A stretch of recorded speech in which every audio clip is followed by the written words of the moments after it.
Welcome back, I'm Larry. So if you saw the thumbnail, you can already tell this ain't a video of good information. So let's go and jump into it and take a look at what I'm talking about. So if we come out of the truck and take a look, come by the oil filter, and there is a hole in the side of my block.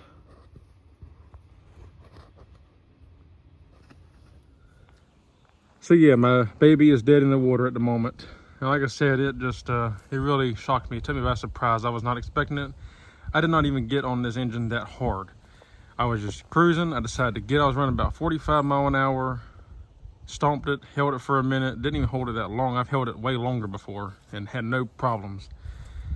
I've held it to the point transmission wouldn't even shift before. So, and this time I didn't even do that. I was about to let off and all of a sudden I heard boom, and it just, yeah, busted a hole in the block. So that one hurt me, but I was able to pick up another engine off Facebook Marketplace. So we can go in the garage now and take a look at that and talk about that. All right, so this is the new engine that I got. So this is a 1970 Ford 351 Cleveland. Now this is an original engine from what I can tell. It has never been rebuilt. This is an original engine, low mileage. I picked this up off of Facebook Marketplace. Guy was really nice, worked with me on it. Got it for a good deal. He said he had it in a 71 Ford truck, ran it for a while and decided to go with a Windsor. Anyway, engine looks good, has good compression, turns over freely. I did go ahead and pull the valve covers off just to look at them. And as you can see, like, it looks really clean on the inside of this engine, like really clean. The reason why I don't think it's ever been built is Ford always painted their valve springs yellow back in the 70s. So these are still yellow. So I believe these are original. Now I do know that if you remember this engine here I picked up a while back, it also had yellow valve springs. It was a remanufactured engine. So there's a chance this could be, but I don't think so because this does not have a tag on the side of it like this one does. You see right here, you come to the passenger or the driver's side where the oil pump is, oil filter is, go straight down. It's got this tag for it was remanufactured. This engine has no such tag on either side. So I do believe this to be a all original. So very cool. And if you look right here, you can see where they changed it. That was the mileage. But anyway, look right here, it says April 14th or maybe 24th. Anyway, but one or the other, 14th or 24th of 2019. So pretty cool. So really quickly, my goal with this engine is I'm gonna tear the bottom end down. I'm gonna tear it and take the heads off. I'm gonna check the cylinder walls for top ridge, check the condition of the cylinder walls. I'm also gonna check the bearings. If the bearings look good and the cylinder walls look good, I'm not gonna rebuild this engine because it'll still run great. These old original Clevelands will run forever. So like the 400 in my 77 is all original and it still fires up and runs, so I don't have to worry about it. This is a 1970, so it should already come factory with flat top pistons, so perfect there, ain't gotta worry about it. So if everything checks out, I'm going to put it back together, put the main caps back. I'm not gonna take the pistons or nothing out. I'm just gonna check the cylinder walls, check the bearings. If it all looks good, put it back together, and I'll put a cam in it, my intake, stuff like that. You know, take what I can out of my old engine and put in this one and just put it back in the truck. It'll be good to go.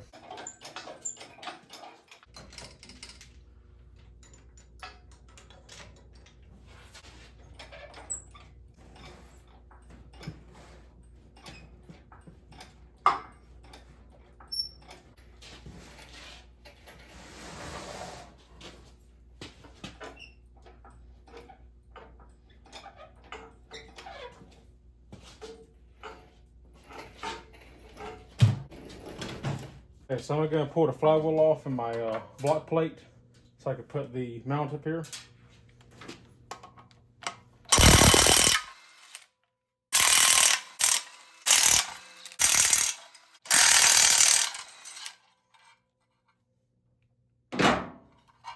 That's cool. I will be reusing this on my other flywheel.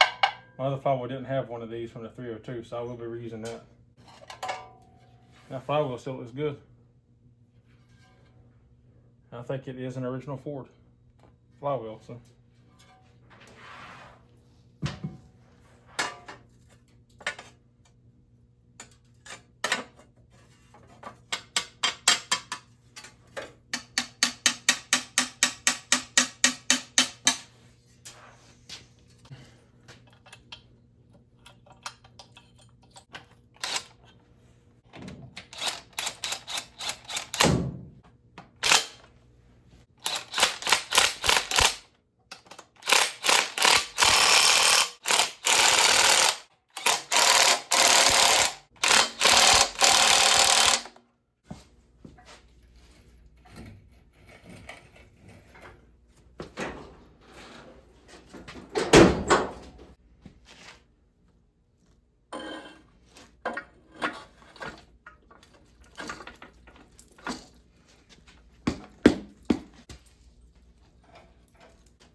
All right, so I went ahead and got the truck in the shop. I'm gonna go ahead and start pulling this engine out before I go any further on this one here. I'm gonna get some paint stripper and pressure wash this block, and then I can finish tearing it down. But I wanna go ahead and get this engine out so I can see what I can salvage, and then I can start ordering parts for what I need for this engine. Alrighty, so we got down to this so far. We're pretty much ready to pull the engine almost. The only thing I got left is I got to hook the exhaust from underneath. The way that this passenger side manifold is, I have to remove the manifold before pulling the engine. I pulled the valve covers because you can't pull it with them on, in the sense of it'll hit the dipstick tube.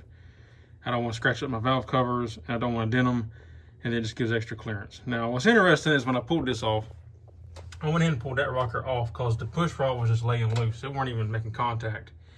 And it's kind of the same thing on this side. This one right here, you can see. So I don't know what's going on there. Once I pull the engine out, I will see more about it then. But that tells me that probably screwed the cam up, which I'm not really surprised. I'd be kind of surprised if it didn't. So yeah, we're down to this. Just want to give a quick update. So I will come back when we're about ready to pull it. Okay, so lifting the beast out of the truck, and I meant to start recording it before I started taking it up, but I got distracted, and I forgot. So we're just far along. We're gonna finish pulling it out. You can see right there is a piece of piston and my camshaft and the hole in the block. And we'll look at that more closely, obviously, once I pull it out.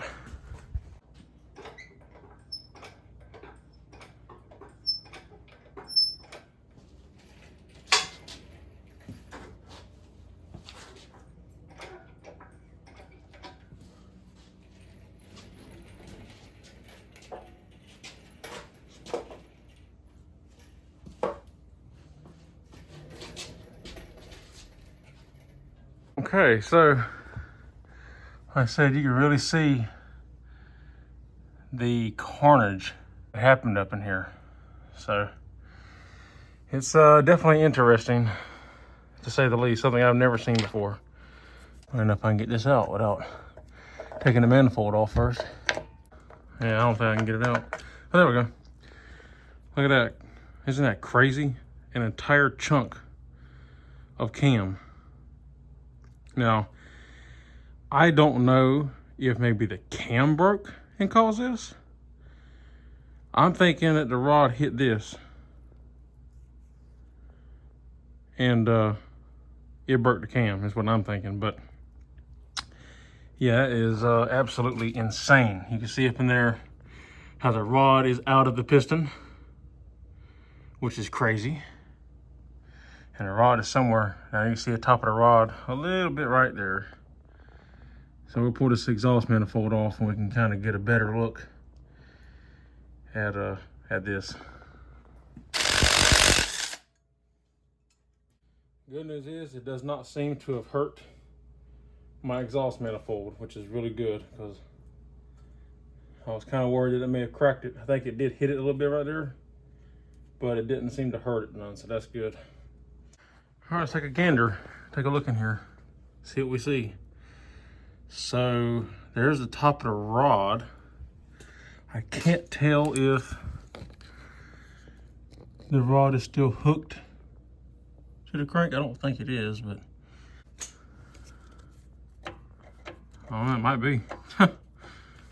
Which is really weird. That means that some more parts of the block. Huh? Anybody want a piece of a broken Cleveland block? It almost seems like the rod is still hooked to the crank, which is really weird, because and that means it broke loose from the piston, which is, yeah, I think it is still hooked to the crank. So that is odd. That means it broke out of the piston, which is extremely strange, extremely weird. Why it would do that? That is insane, to say the least. So crazy. Okay, so let me show you what I have found thus far. So I went ahead and pulled it apart to take a look at everything up close. And like I said, you can see in here how that looks like a complete disaster. If we come down here and look This rod is still connected, but it broke free from the piston. The rod did not break. Neither rod broke. Number 2 also broke, and the rod fell into the bottom of the pan. I'm gonna come around here. We see the timing chain snapped. When the cam broke, it pushed the cam forward, broke the retainer plate, and I believe the retainer plate breaking, as you can see how it's broke there, put particles, shoved it between the teeth of the gear and the chain, and that's what broke the chain. That would make sense to me. And grenaded the entire thing. So here is the rod from number 2. Again, did not break. You see how it destroyed where the wrist pin goes. There's the wrist pin. Folded that up, you know, like a piece of tin where the cap mounts. There's the cap. Stretched out. The bolt broken off right there. So whether the nut backed off, causing strain on this side here, and it fell out, because it's still intact there, but of course it's broke from where it got folded up. So whether the nut backed off of this one and caused it to come loose, and then that break, or if that broke caused this, or whatever, vice versa, whatever. There's a cam bearing too. And some other particles in the pan here. Piston particles and whatnot. I believe this one here is definitely your failing point. I said this failed. From my investigation, what I'm finding is, I said that happened, whether the nut backed off or the stud broke. Opened that up, came off the crank spinning around, broke the wrist pin out of the piston, that you can see up in there. Broke that out of that piston, and that piston is turned in there now. But broke that out, which caused it to beat around, hit this rod, bent this rod, broke it out of that piston. That's up there. This wrist pin and top part of the rod flew up and broke the cam. As you can see right in there, because that seems to just fit, that seems to align perfectly with that. And yeah, like I said, in breaking the cam, it slid this cam shaft forward, breaking the retainer plate, getting particles of the retainer plate, broken off, shoved up in between the teeth, like right in here, between the teeth and the chain, broke the chain, and that's why it's not attached. So yeah, an absolute and utter disaster. Okay, so here's a little closer up look at that connecting rod that I pulled out of the pan. So I cleaned it off, and you can see more detail about it, how that stud's completely gone. It broke this one off. So I don't know what happened. My guess would either be that either A, the stud, the top of the head of the stud broke off on this one, which caused the stud to get pulled out of this one, because you can see how it's pulled up through the cap. So either the head broke off and the stud pulled up, which caused this to lift up, in turn breaking this stud here off. And that's what caused the chaos. Or I did find one of these, I think it was this one, where the nut was a little bit higher. Maybe the nut backed off, which caused it to pull or break the bolt off, and then caused the head to break off the other stud. Either way, I don't know. One or the other. Either the head broke off of one of the studs, caused the cap to get loose and broke the other bolt off, or the nut backed off and got loose and caused it to break both studs. Either way, complete total chaos. But the nuts are still intact. I know Cleveland's, from reading, they're bad for pulling the threads out, but I didn't even turn this engine that hard, so I don't think it pulled the threads out. I don't really think the bolt or the nut backed off. It could have, but you know, I don't know. I don't think it did. I think the head of that broke off for whatever reason, and then it pulled it out. But like I said, this could have backed off. It could have just been up top. It could have been up close like that because of it moving around. It could have got loose. But either the nut backed off or that broke, like I said. I don't know which one. But either way, that's what happened there. And that's kind of my guesstimate. One of them two things there happened to cause that. And then all those particles in the pan, obviously, is pieces of bearings and pistons and just debris. So, yeah. Here's a look at the engine. I went ahead and tore the heads and all off of it. So this one here is the one that caused the issue. This is the one that the rod came loose from. That's laying over there on the floor like I showed you. Funny enough, this one here, I can still move it in the cylinder. Obviously, it's no good. It tore the cylinder up, but I'm just saying I can still move this one up and down in the cylinder. Even though I broke the rod out of it. If we come over here to number 6,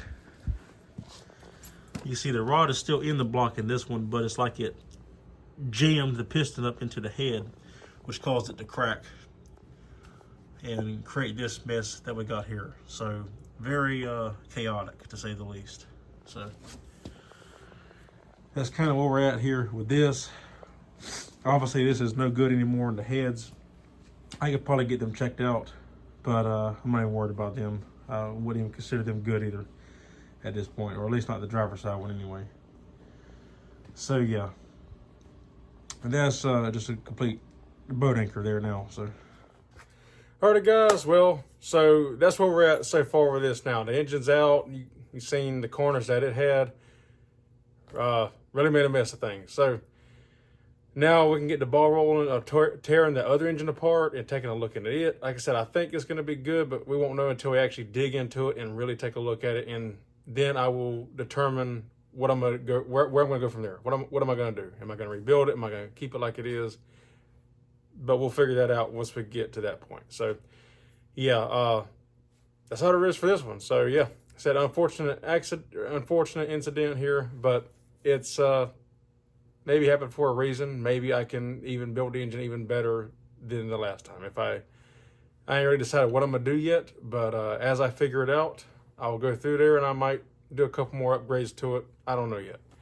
Maybe change the cam in it, cause ironically, before this happened, I was actually thinking about changing the heads and the cam on that engine. So it's a good thing I didn't do that and then this happened, because that would have destroyed everything. And that would have been even more money wasted. So the good thing about now is I can go through and do any changes that I wanted to do now and also make it better. So we'll see as we get more and more involved into it, see which way I'm going to go with that. So anyway, that's all there is for this video. If you like the video, give me a thumbs up. I'd appreciate it. If you're not subscribed, consider subscribing. You can now become a member. It's only $1 a month. Link is in the description. Check that out if you're interested. Just show extra support the channel. And if you don't want to, that's fine too. I just figured I'd throw it in there in case anybody wants to. So any questions, comments, or concerns, leave them in the drop box down below. And that's all there is for this one. So till next time, I'll see y'all in the next one. Take care.